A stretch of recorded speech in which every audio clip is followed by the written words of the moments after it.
play percussion too in third construction. One of my favorite things about this part actually is that I get to start off the whole piece, which is really, really fun. And there's several other moments throughout the whole piece where you have to make these decisions between sort of fitting in with the rest of the group, or maybe there's a moment to poke out and maybe be a soloist. Maybe there's other moments to back off and accompany what other people are doing. This piece, as much or more than any other in the percussion repertoire, gives you those moments to choose your place and to choose your role in the ensemble. So instrument choice for us has become part of that, and it's something that's been personalized over a long period of time. As Jason mentioned, we've been playing third construction in this group for about 9 years now. And it keeps evolving along the way. The instruments that we choose and use in this piece evolves because Cage gives you so much room and so many different options.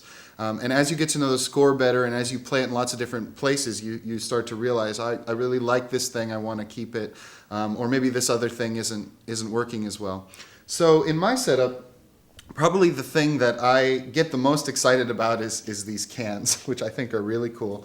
They're German little mini beer keg cans. And in a way, I mean, from looking at the score, and I think he says aluminum cans or something. I mean, there's nothing really in the score that says, oh yes, it must be this kind of can or something like that. It's very much a personal choice.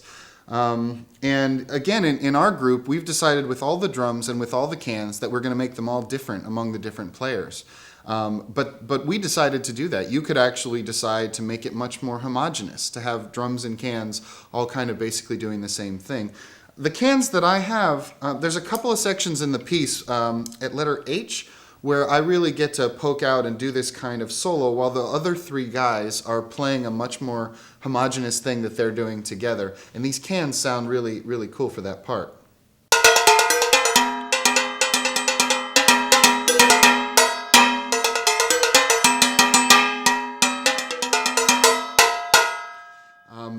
They sort of scream. They almost, in a way, sound like Chinese opera gongs or something like that. It's a really, really different sound than these other guys are getting on their cans, especially with Jason's little cans. It means that I have to be a little bit careful when we are all trying to blend in together because these things can sort of rock sometimes. But it's really fun for those parts where that instrument really sticks out. The great thing about touring with found objects like cans or even junk objects is that if you don't pack enough or if something happens to them along the way, first of all, if these get messed up in the plane, they don't actually get messed up because cans are cans and they sort of sound beautifully can-ish no matter what happens to them. But even if you don't bring enough, pretty much anywhere you go, there's a hardware store or someplace where you can find other cans. I think we believe that it's really in the Cagean spirit that even if you're attached to a particular sound, there's a sense in which you want to feel like you could become unattached to it too.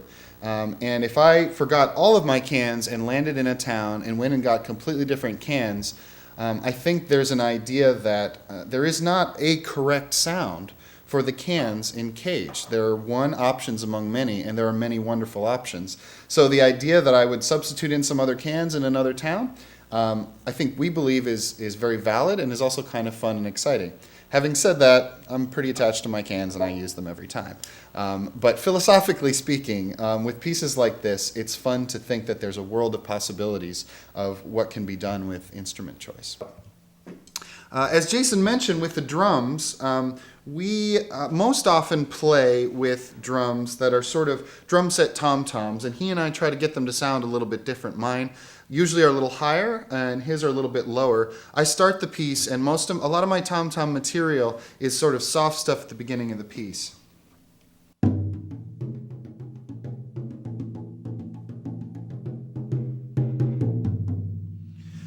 As Jason also mentioned, when we have something like Chinese drums or really beautiful sounding skin drums around, sometimes we like to use those because a lot of people do versions that use those kind of drums and it's really beautiful. It's not always practical for us. So in this case, I've put some sort of fiber skin heads on my drums to try to get a little bit closer to that sound and to that vibe. Cage calls for cowbells, and it's really interesting that the part where the cowbells come in, there is almost what would be like a real cowbell pattern, or maybe sort of a sort of, you know, idea of a real cowbell pattern in a few sections into the piece.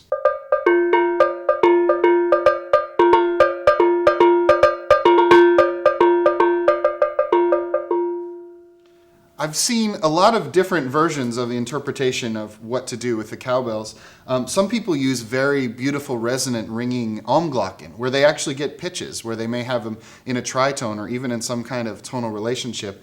I have tried many things along the way, but got really excited about something that does have a nice cowbell sound, but is also a little bit more raw and dry, and maybe a cowbell you might just pick up if they were just lying around, and not as much of a sort of finely tempered or manufactured instrument.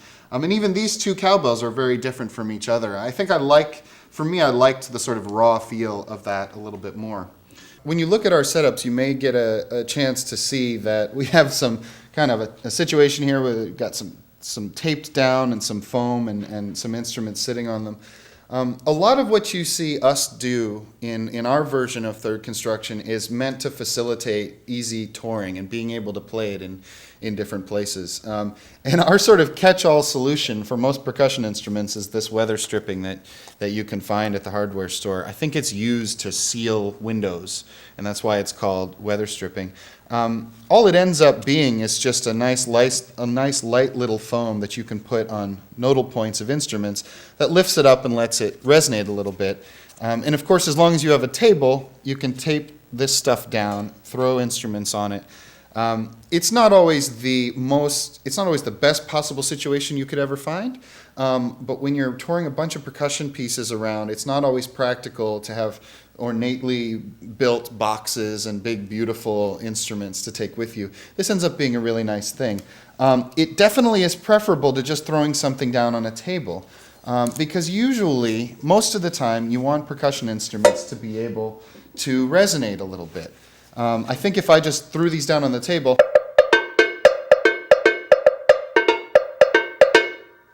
now that's not a bad sound, but it's a very specific sound. It's a sound that you would use when somebody says muffled cowbells, and it does a very different thing than I want the cowbells to do in third construction. So for me, just having a little bit gives me just the amount of resonance that I need for what I'm looking for, and it's just an incredibly simple solution, and these things just squish up and fold up, and I can put them in a suitcase. They end up solving a lot of problems for us. Like Jason mentioned, the claves present a really interesting challenge in this piece, because at the tempo that we play most of the piece, there's some figures that, for us anyway, are just a little bit beyond us to play just with one hand, or just with two claves in the normal way. So we do use the two sticks and play the clave just sitting down.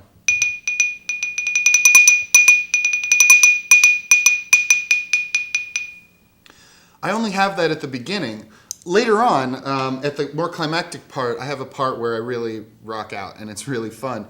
I actually, today happen to be using these claves that I'm excited about that are, I don't even think they're made of wood, but they just make this incredibly loud, really rockin' sound. The other three guys in a part that Jason mentioned earlier have a clave part where they all have a very delicately balanced thing that they trade off. I don't really do that with the claves. I mostly come in when Jason is really hitting the drums, when people are really going for it. And I like for my claves to really be able to pierce out and to go crazy. When it gets to that section, it's really fun for me to be able to play claves a little bit more like they're usually played.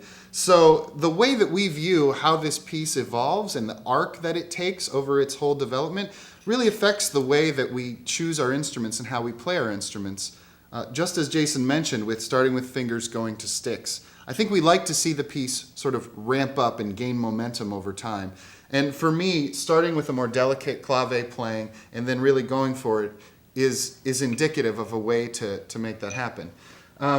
Some of the really fun things, the lion's roar that he calls for in part 2 and in part 4, the way that we deal with it, I use a slightly higher one. I just use a timbali, whereas Josh has a bass drum, more of a real big lion's roar. With this particular lion's roar with the timbali, people have different methods and techniques for making a lion's roar work. The one that seems to work the best for us, we've used string a lot. Lately, we've been using a dowel with just a wet paper towel.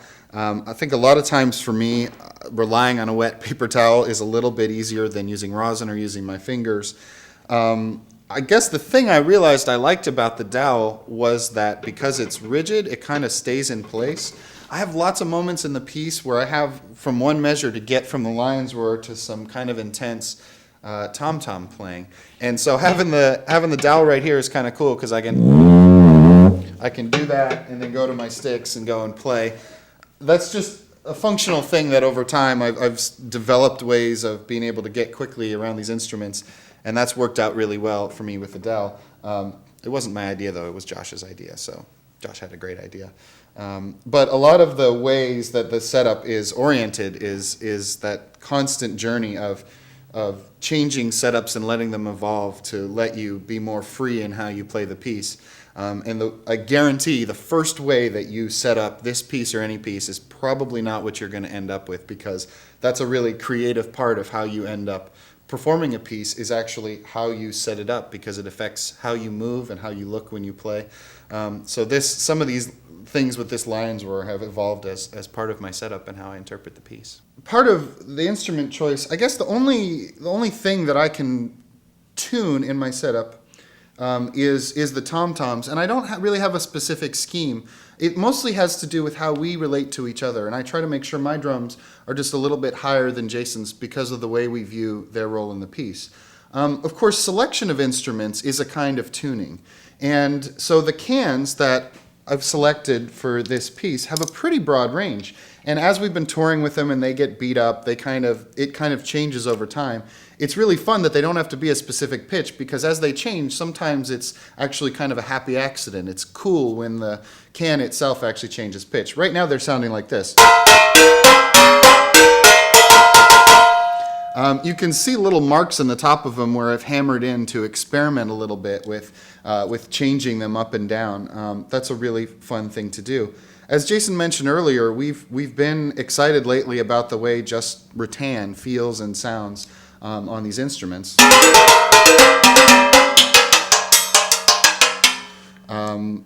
And so in my case, mostly for utility, mostly for functionality, the sticks that I use for my claves, some kind of hard glockenspiel sticks, it works out really well just to turn them around, and then I have fewer sticks on my tray. I don't have to have another pair of sticks set out just to play the cans.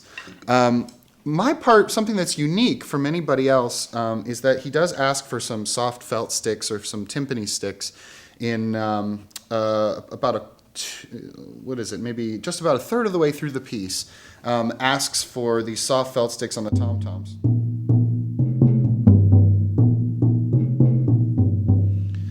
It's kind of a sort of down point in the piece, and when you're in a really nice big resonant hall, if you can get some nice and soft sticks, it's very kind of amorphous, and it's a really fun thing to just have this sound floating around while people are shaking.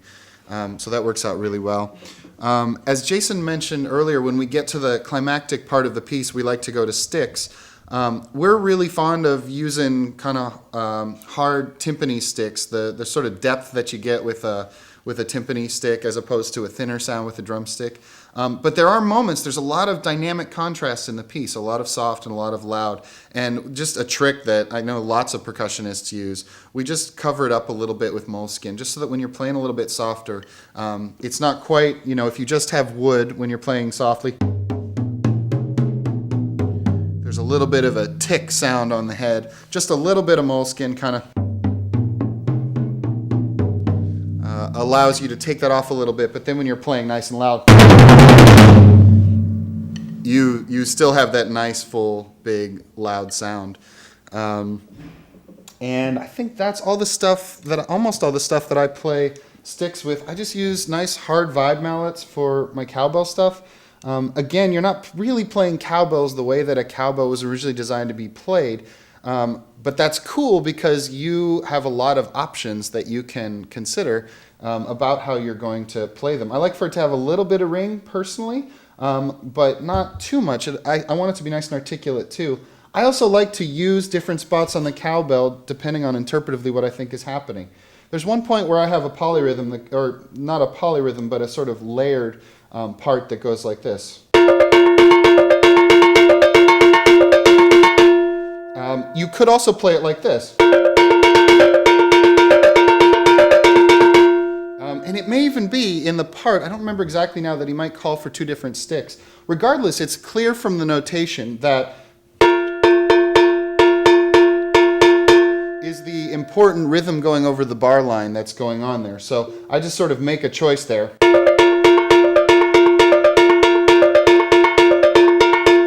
That'll bring that out, but that'll still make sure that you have a constant rhythm going on. And the other really fun thing is pod rattles. And I think that, I think this is one moment where the fact that he calls for a pod rattle, it is pretty cool and pretty worth it to try to get something that has that kind of sound, because it is a pretty unique sound. It's not quite a maraca, it's not quite a shaker, it's a pod rattle. So that, I think, for us is fun to really go for, well, what's a pod rattle? I mean, it's not just a generic shaky thing. But those, again, are, the interpretive decisions that we make and that we come up with. Your answers are in the score, because the score is either very specific or not very specific, and you decide what kind of room you have in there to make decisions. And it is also great to see how other people play the piece and to get ideas from them.